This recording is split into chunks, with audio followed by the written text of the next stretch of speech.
I hope you're all doing well. Welcome to T1 Academy Current Affairs class. In today's current affairs classes, we will be dealing about these topics which are in the news. The first topic is 6th India OPEC Energy Dialogue. This 6th OPEC Energy Dialogue has been held in Vienna, Austria. So basically what is OPEC and where is its secretariat and what are the details of the meeting and all kind of things we will be discussing in this topic. And coming on to the second topic, that is eliminating plastic pollution. Guys, after air pollution, plastic pollution is also in news recently. So we'll be discussing about this plastic pollution today. And the other one who is in the prominent person who is in the news is Salman Rushdie, right? You know, everyone know about Salman Rushdie, right? So we'll be discussing about him, why he is in the news.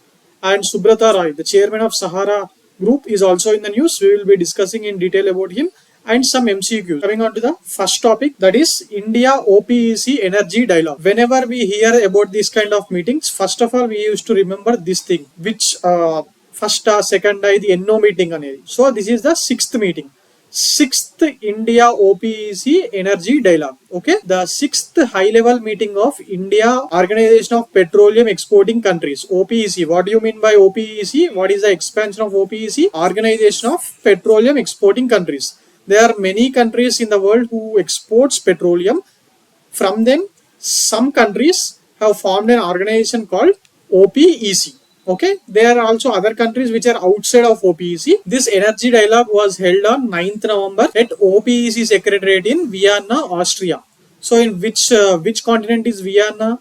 Vienna is in Europe. There are many other organizations in Vienna which has its headquarters. So Vienna is basically famous for these kind of activities. So why did this meeting happen? So you are saying, okay, the 6th India OPEC Energy Dialogue has happened.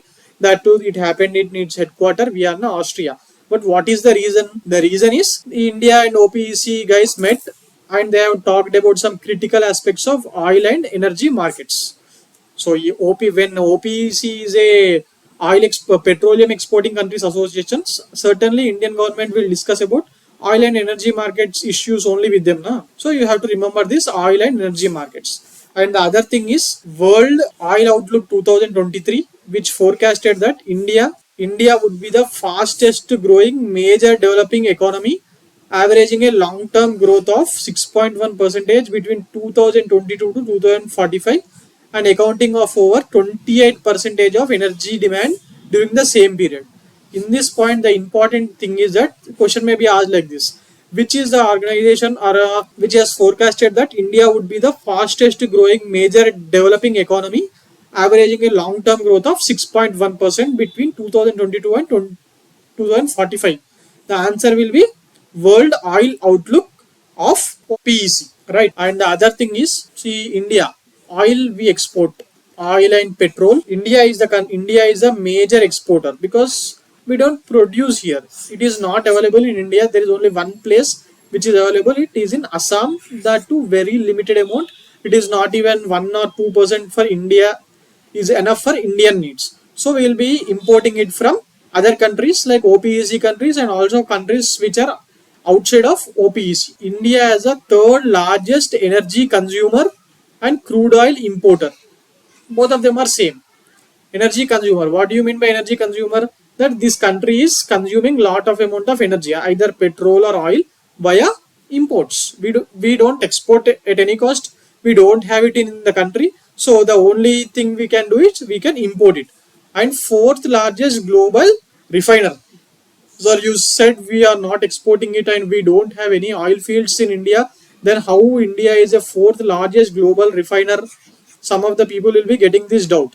మనము refine చేస్తామండి. Just ఈ Saudi ఇలాంటి countries నుంచి తెప్పించి దాన్ని శుద్ధి చేయడం అంటారు. రిఫైనింగ్ అంటే శుద్ధి చేసి మళ్ళీ వేరే కంట్రీస్కి ఎక్స్పోర్ట్ చేస్తుంటాం. అందులో మాత్రం మనం ఫోర్త్ లార్జెస్ట్. అంతేగాని టోటల్ క్రూడ్ ఆయిల్ విషయంలో కాదు. Crude oil 99.9% of our crude oil needs are imported. So this is the point you have to remember. India is the third largest energy importer. The first one is basic thing, US and China. Right? The meeting also acknowledged the achievements and initiatives of India in the fields of renewable energy, energy efficiency, hydrogen economy, and climate change mitigation. Okay. It was agreed to hold the next meeting of India OPEC Energy Dialogue in 2004 in India. This time it is held in Austria, right? Austria, and its capital city Vienna. So next time in 2024, OPEC India OPEC meeting will be held in India only. Basically, these kind of meetings will be held in the capital city of the country, that is New Delhi. They may also change it, but generally it will be New Delhi. So what is OPEC? OPEC is a permanent intergovernmental organization because there are many countries of different continents participating in it as members, right? This was created at the Baghdad conference. Where is Baghdad? Iraq. In 1960 by Iran, Iraq, Kuwait, Saudi and Venezuela. Guys, generally people think oil and petroleum products anagane Middle East nunche vastayi anukuntaru, but there are also other countries in the world which has this energy in their countries. That is, one of the prominent countries Venezuela, which is in South American continent, right? Which is in South American continent, and also there are reserves in Russia, and also there are reserves in some African countries. OPEC's objectives is to coordinate and unify petroleum policies among member countries. Simple guys, అంటే there are different countries which producing this oil, right? Oil and petroleum products. If ఒక్కొక్క country ఒక్కొక్క rate చెప్పింది అనుకోండి, ఆ countries నష్టపోతాయి. So ఏం చేస్తారంటే వాళ్ళే ఒక యూనిఫామ్ పాలసీ తెచ్చుకొని ఇంతకు మాత్రమే మేము అమ్ముతాం. ఒక పాయింట్. రెండోది ఏంటంటే ఇంత అమౌంట్ మాత్రమే అమ్ముతాం, ఈ రేటుకి అమ్ముతాం, అండ్ స్టేబుల్ గా మీకు కావాల్సినప్పుడు ఖచ్చితంగా మేము సప్లై చేస్తామని చెప్పి హామీ ఇస్తారు. So this is the thing, this is the main objective of OPEC. And member countries, a member countries is also very important. Question can be like this: which among the following is not a member of OPEC అని కూడా అడగచ్చు. Okay, so try to remember this: Algeria, Angola, Congo, equatorial Guinea, Gabon, Iran, Iraq, Kuwait, Libya, Nigeria, Saudi Arabia, UAE and Venezuela. Guys, when you look at this, many of the countries are in Asia, that is Middle East Asia. Okay, and one country is from South America, and there are other countries from Africa. There is no country from Europe or North America, right? In OPEC nations produce about 30% of world's crude oil. This is very important. This question is always asked in the examination as which among the following is true. OPEC nations produce 30% of world's crude oil. You have to remember this. Idi batti pattandi okalaga. Okay, and which is the country which is the biggest oil supplier among the OPEC nations anappudu? Saudi Arabia. Saudi is the biggest single oil supplier within the group, producing more than 10 million barrels a day. This is important. Saudi lo production తగ్గించిన, Saudi వాళ్ళు production పెంచిన, అదే market లో ఈ petroleum prices పెరగడానికి తగ్గడానికి ముఖ్య కారణం ఎప్పుడు ఇదే ఉంటుందండి. ప్రొడక్షన్ పెరగడం, ప్రొడక్షన్ తగ్గించడం, ఇదే ఈ రేట్స్ ని డిఫైన్ చేస్తుంది. And there is something called new thing called, I have said OPEC was established in 1960 by these 5 countries, right? In 1960 by these 5 countries. Then in 2016, a new organization called OPEC Plus. OPEC Plus was established in 2016, largely in response to falling oil prices driven by significant increase in US shale output. This is shale kaadu, shell gas. US lo 2015-14 ఆ time నుంచి shell gas ని produce చేయడం చాలా పెంచారు. So shall gas availability బాగా ఉండడం వల్ల US కొనడం తగ్గించేసింది. సో మార్కెట్ లో ఏం జరిగింది, ఆ ఓపీఈసీ కంట్రీస్ మాత్రం ఇంతకు ముందు ఎంత అయితే ప్రొడక్షన్ చేస్తున్నాయో అంతే ప్రొడ్యూస్ చేసేది. So there is supply but there is no demand. So that is the reason ఆ 2016 ఆ టైంలో చాలా రేట్స్ పడిపోయాయి. మనం 2016 ఆ టైంలో అపోజిషన్స్ ఇండియాలో గొడవ కూడా చేశాయి. ఏంటి ఏమనంటే 2013 యూపీఏ టు గవర్నమెంట్ ఎండింగ్ టైంలో $140 వరకు ఉన్న crude oil price per barrel $50 కి పడిపోయినా కూడా ఎన్డీఏ గవర్నమెంట్ అనేది పెట్రోల్ ప్రైజెస్ తగ్గించట్లేదు అని. అప్పుడు ఎందుకు పడిపోయాయి అంటే the reason is production, high production by US from it shale gases. So then the OPEC signed an agreement with 10 other oil producing countries to create what is known as OPEC Plus. So OPEC countries plus ఇంకా కొత్తగా ఒక 10 countries కలిపి ఈ OPEC Plus అనే organisation ని start చేశాయి. Then after forming this organization, all these countries started controlling the oil prices. Then which of the following countries are into OPEC and question రావచ్చు. They are OPEC Plus or OPEC Plus now includes 13 OPEC member countries. Already ఉన్న 13 OPEC countries మనం already చదివాం కదా list. దాంతో పాటు Azerbaijan which is in Asia, Bahrain, Brunei, Kazakhstan, Malaysia, Mexico, Oman, Russia, south Sudan and Sudan. ఈ Oman, Bahrain ఎందుకు పెట్టారంటే ఇవి రెండు ఓపీఈసీ ప్లస్ లో ఉన్నాయి. ఒపెక్ ప్లస్ లో ఇవి మెంబర్ కంట్రీస్, కానీ ఒపెక్ లో మాత్రం లేవు. గైస్ ఇది ఏదో ఒక లాజిక్ తోని ఖచ్చితంగా గుర్తుపెట్టుకోవడానికి ట్రై చేయండి. ఖచ్చితంగా క్వశ్చన్ వస్తుంది. Which among the following is not a member of OPEC plus అని చెప్పి ఈసారి ఖచ్చితంగా అడుగుతారు. సో ఆల్రెడీ అడిగారు కూడా 1-2 ఎగ్జామ్స్ లో. ఇందులో మనం అందాజగా గుర్తుపెట్టుకోవాలంటే ఎలా గుర్తుపెట్టుకోవాలంటే మిడిల్ ఈస్టర్న్ కంట్రీస్ మాక్సిమం గా అన్ని కంట్రీస్ లో ఆయిల్ ప్రొడ్యూస్ అవుతుంది, పెట్రోలియం ప్రోడక్ట్స్ అవైలబిలిటీగా ఉంటాయి. సౌత్ అమెరికా నుంచి ఏదుంది, వెనెజులా. నార్త్ అమెరికా నుంచి మెక్సికో. ఇలా కొన్ని కంట్రీస్ మాత్రమే ఉన్నాయి. ఏషియా, యూరోప్ అండ్ ఏషియా నుంచి రష్యా. న్యూస్ పేపర్ చదివే వాళ్ళకు రష్యాలో ఖచ్చితంగా ప్రొడక్షన్ ఉంటుందని తెలుస్తుంది, ఎందుకంటే we India are exporting the Russian gas. So will be knowing about. And Kazakhstan లాంటి సెంట్రల్ ఏషియన్ కంట్రీస్ లో ఉన్నాయి. సో బేసిక్ గా ఈ యూరోపియన్ కంట్రీస్ లో అస్సలు లేదు. సో ఆ యూరోపియన్ కంట్రీస్ పేరు ఇచ్చినప్పుడు దాన్ని ఎలిమినేట్ చేయడానికి కుదురుతుంది. అలాగే మన ఏషియా, సౌత్ ఏషియా ఉంది కదా, సౌత్ ఏషియాలో అక్కడ కూడా అస్సలు లేవు. అండ్ సౌత్ ఈస్ట్ ఏషియాలో ఒక మలేషియాలో మాత్రమే ఉంది. ఆస్ట్రేలియా, న్యూజిలాండ్ ఇలాంటి పెసిఫిక్ ఓషన్ కంట్రీస్ లో కూడా లేవు. సో ఇలా గుర్తుపెట్టుకుంటే మాక్సిమం ఎలిమినేట్ చేయొచ్చండి. ఖచ్చితంగా గుర్తుండవు, ఇన్ని కంట్రీస్ పేర్లు గుర్తుపెట్టుకోవాలంటే కష్టము, but you can eliminate it. And one more important thing is OPEC countries produce about 40% of world's crude oil. OPEC plus అండి. ఓన్లీ OPEC ఎంత 30% అండ్ OPEC ప్లస్ ఎంత 40%. ఈ రెండు డిఫరెన్స్ గుర్తుపెట్టుకోవడం కూడా చాలా important. This question can be asked. That is an important. Which among the following is false అనో, which among the following is true అనే క్వశ్చన్ వచ్చి ఈ డిఫరెన్షియేట్ చేయమంటాడు. Okay, organization of petroleum exporting countries, ఇది OPEC. ఇది చూడండి చాలా మటుకు ఎక్కడున్నాయి, ఏషియా, ఆఫ్రికా. ఓన్లీ ఒక్క కంట్రీ మాత్రమే ఇక్కడ వెనెజులా సౌత్ అమెరికాలో ఉంది. ఇవి OPEC కంట్రీస్. సో ఇవి గుర్తుపెట్టుకున్నప్పుడు ఆటోమేటిక్ గా ఇలాంటి విషయాలు ఆఫ్రికాలో ఎక్కువ ఉన్నాయి, మిడిల్ ఈస్ట్ లో ఎక్కువ ఉన్నాయి, ఏదో ఒక సౌత్ అమెరికాలో ఒక వెనెజులా, నార్త్ అమెరికాలో మెక్సికో, ఇవి రెండు కంట్రీస్. ఇలా గుర్తుపెట్టుకున్నప్పుడు ఎలిమినేట్ చేసే చాయిస్ ఖచ్చితంగా ఉంటుందండి. అండ్ ఇంపార్టెంట్ ఇక్కడ చూడండి, it is an inter governmental organization, right? అంటే చాలా కంట్రీస్ కలిపి ఒక ఆర్గనైజేషన్ ని ఫామ్ చేసినప్పుడు దాన్ని ఆటోమేటిక్ గా ఇంటర్ గవర్నమెంట్ ఆర్గనైజేషన్ అంటారు. Created at Baghdad conference in 1960. Baghdad ఎక్కడ, ఇరాక్ యొక్క క్యాపిటల్ సిటీ. హెడ్ క్వార్టర్ ఎక్కడ ఉంది OPEC అంటే వియన్నా, ఆస్ట్రేలియా కాదు, ఆస్ట్రియా సమ్వేర్ అరౌండ్ హియర్, ఇందులో ఉంటుందండి, ఈ పార్ట్ లో ఉంటుంది. కరెంట్ మెంబర్స్, ఇది గుర్తుపెట్టుకోవాల్సిన విషయం. There is no oil producing countries in Europe, but OPEC headquarter is in Europe. అదొక పాయింట్ గుర్తుపెట్టుకోవాలి. Members who quit from OPEC అంటే Ecuador, Qatar, Indonesia. Membership open to any country that is a substantial exporter of oil. సో ఈ విషయాలు గుర్తుపెట్టుకుంటే సరిపోతుంది. ఇందులో మనం మేజర్ గా గుర్తుపెట్టుకోవాల్సిన విషయాలు ఏంటంటే ఈ పాయింట్స్ లో which can be asked in exam అన్నప్పుడు, 6th OPEC meeting, 6th India OPEC meeting జరిగింది.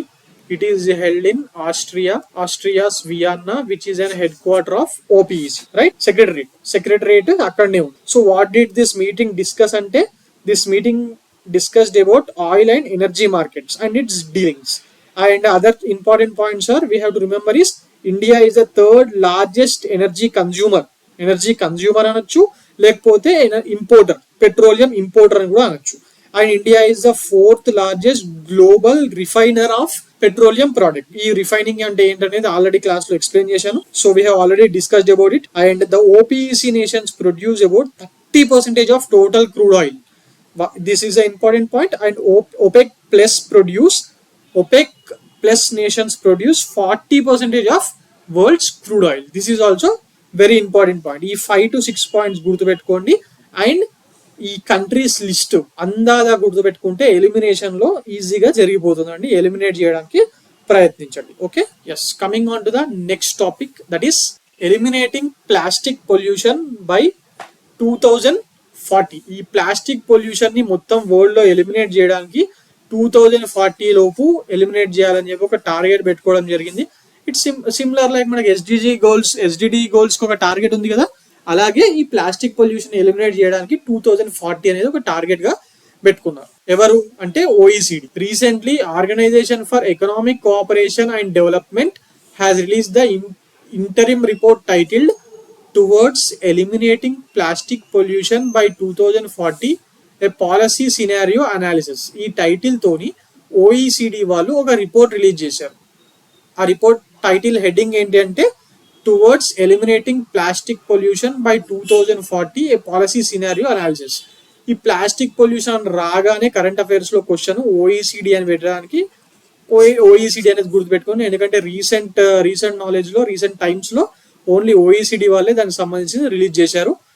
And this decision was taken ahead of the intergovernmental negotiation committee on plastic pollution. ఈ intergovernmental negotiation committee meeting రాబోయే కాలంలో జరగబోతుంది. దానికన్నా ముందుగానే ఈ report అనేది ఓఈసిడి వాళ్ళు రిలీజ్ చేశారు.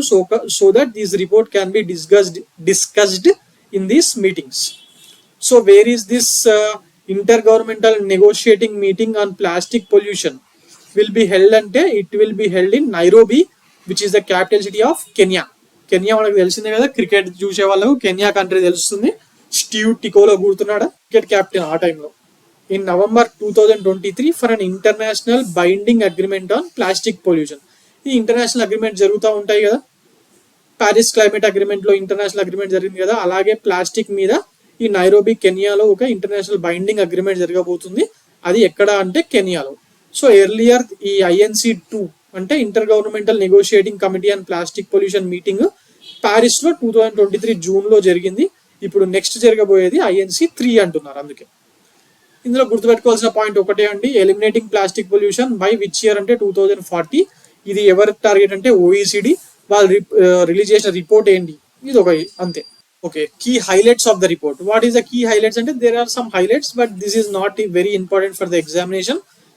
These won't be asked in groups. These questions can be asked in UPSC.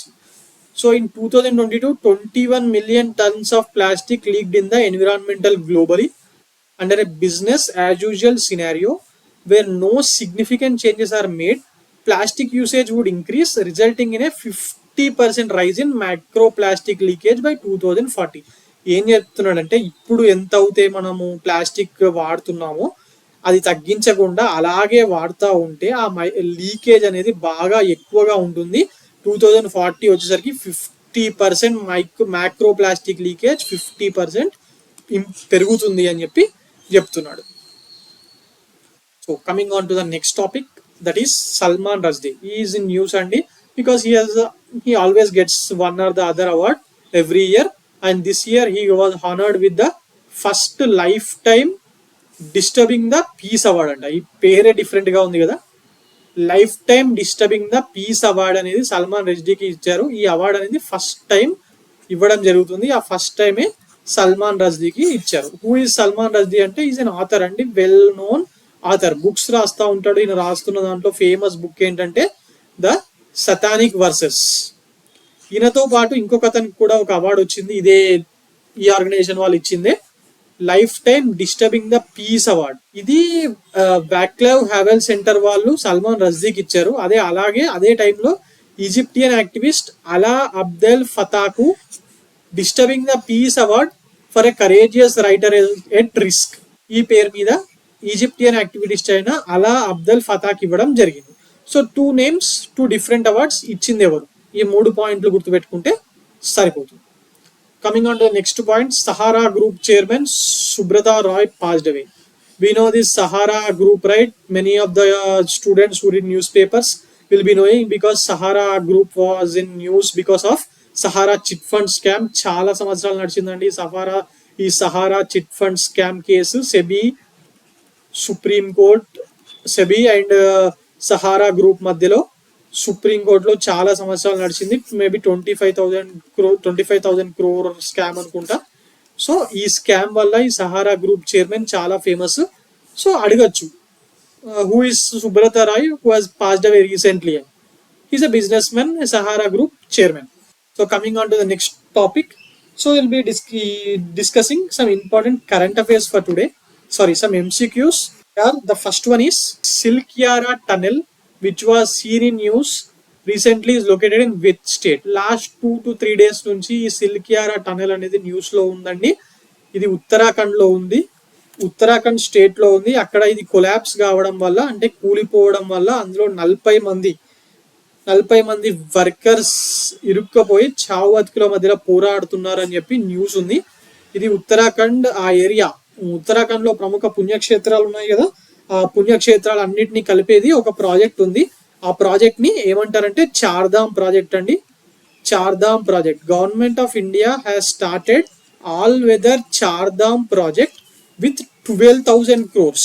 12,000 crores invest చేసి ఆల్ వెదర్ చార్ధామ్ ప్రాజెక్ట్ అంటే ఆల్ వెదర్ చార్ధామ్ ప్రాజెక్ట్ అంటే రోడ్స్ అన్ని వెడల్పు చేసి అక్కడ ఫెసిలిటీస్ ఇంప్రూవ్ చేసి చార్ధామ్ కి వచ్చే టూరిస్ట్ కి అన్ని ఫెసిలిటీస్ డెవలప్ చేయడం కోసం చేసిన ఈ ప్రాజెక్ట్ లో భాగంగా ఈ సిల్కియారా టనెల్ ని కూడా కన్స్ట్రక్ట్ చేయడం జరిగింది. బట్ ఇది కూలిపోవడం జరిగిందండి. అది ప్రమాదశాత్తు కూలిపోయిందా, లేకపోతే నాణ్యత ప్రమాణాలు సరిగ్గా లేక అవినీతి జరగడం వల్ల, ప్రాజెక్టులో అవినీతి జరగడం వల్ల కూలిపోయిందా అనేది ఇంకా న్యూస్ రాలేదు. But what we have to remember is Silkyara tunnel is in Uttarakhand. ఇది ఎక్కడ ఉందంటే ఉత్తరకాశీ డిస్టిక్ లో ఉంది. And one more thing is that ఇందాక చెప్పినట్టు చార్ధామ్ ప్రాజెక్ట్ లో భాగంగా 12,000 కోట్ల రూపాయలతో కడుతున్న ఈ ప్రాజెక్ట్ అని చెప్పి గుర్తుపెట్టుకోవాలి. ఈ Chardham Silkyara tunnel is part and parcel of which project అని చెప్పి అడుగుతాడు. Coming on to the next thing, that is as per a recent UN report, which region was ranked as world's worst region for water scarcity? Yes, ఈ మధ్య కాలంలో తాగునీళ్లకు చాలా scarcity ఏర్పడుతుంది. ఇండియాలో కూడా చాలా పెద్ద పెద్ద సిటీస్ లో వాటర్ సప్లై చేయాల్సి వస్తుంది. ఎండాకాలం వచ్చిందంటే చాలు. ఓకే, హైదరాబాద్ ప్రస్తుతానికి బాగానే ఉంది. బట్ లాస్ట్ టైం మనం బెంగళూరు విన్నాము. లాస్ట్ సమ్మర్ అండ్ అంతకు ముందు సమ్మర్ బెంగళూరులో వాటర్ స్కార్సిటీ చాలా ఉందని, చుట్టుపక్కల ఉన్న ఒక రిజర్వాయర్ మొత్తం ఎండిపోవడం వల్ల వాటరే లేవు బెంగళూరు జనాలకు అని చెప్పి మనం విన్నాం, గుర్తుందా? సో మరి ఇది ఏమని ఇచ్చాడంటే ఈ 4 ఏరియాస్ లో ఎక్కడ అన్నిటికన్నా చాలా వాటర్ స్కార్సిటీ ఉంది అని అన్నాడు. ఎక్కడ? ఆఫ్రికానా, సౌత్ అమెరికానా, సౌత్ ఏషియానా, యూరప్ అంటే మన సౌత్ ఏషియానేనండి. మన ఇండియా అందులోనే భాగం కదా. మన ఇండియా భాగమైన సౌత్ ఏషియాలో ఒక రకంగా ఇండియాలోనే చాలా ఉందండి. మేజర్ సిటీస్ బాంబే కానివ్వండి, న్యూఢిల్లీ కానివ్వండి, ఇలాంటి ఏరియాస్ లో, బెంగళూరులో చాలా ఉంది. Hyderabad is very better. Till now Hyderabad didn't face in last 10 years water scarcity. ఎందుకంటే కృష్ణా అండ్ గోదావరి జలాలు హైదరాబాద్ కి తరలించడం వల్ల ఈ వాటర్ స్కార్సిటీ అనేది హైదరాబాద్ లో ఇప్పటి వరకు లేదు. బట్ ఫ్యూచర్ లో ఏం జరుగుతుందో చెప్పాలి. అండ్ ఇది ఈ రిపోర్ట్ ఇచ్చింది ఎవరు అంటే యుఎన్ కదా. So according to this report from UN children's agency, 347 million children 347 million children below age of 18 years are affected by water scarcity in South Asia. 347 million ఆలోచించండి. 347 million అంటే 1 million అంటే 10 lakh, అట్లా 347 అంటే 34.7 crore people. అది కూడా చిన్నపిల్లలే వాళ్ళు, ఇంకా పెద్దవాళ్ళని ఇందులో పట్టలేడు.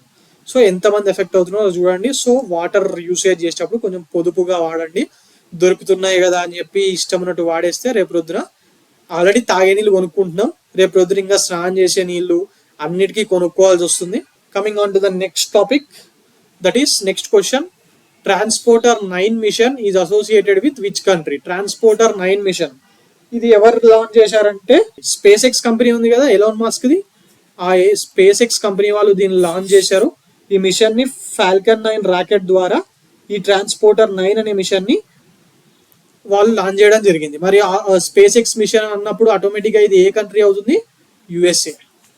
So coming on to the next question. Okay, అదండి ఈ రోజు current affairs. For more current affairs like this please visit T1 Academy. Thank you.